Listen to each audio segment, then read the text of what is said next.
Hey, what's up guys, welcome back to another video. In this video I will be showcasing you how to insert the SIM card and the micro SD card into the Samsung Galaxy A17 5G.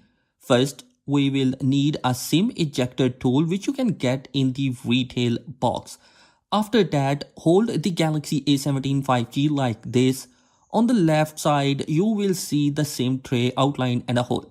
Take the SIM ejector tool and insert it into the hole and push a bit.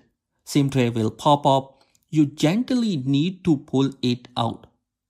This is the SIM tray card. Here you can find out two options where you can insert a SIM 1 and SIM 2 or the micro SD card in here. So in order to insert the first SIM card, here is the process. Now take the SIM 1 and place it in here like this. Make sure the contacts are facing down and the notch of the SIM is matching in the tray.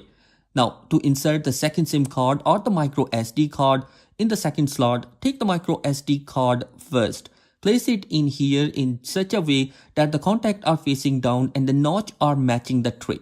Now after that, hold the SIM tray just like that and insert it into the phone and push the SIM tray.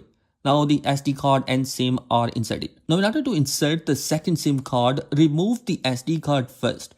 Place the second SIM card in here in this slot. Place the SIM tray in such a way that the contacts are facing down and the notch of the SIM in the tray matches.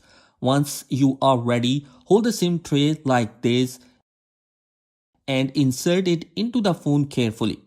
Gently push it and make sure it is properly inserted. It may take a while to detect the network.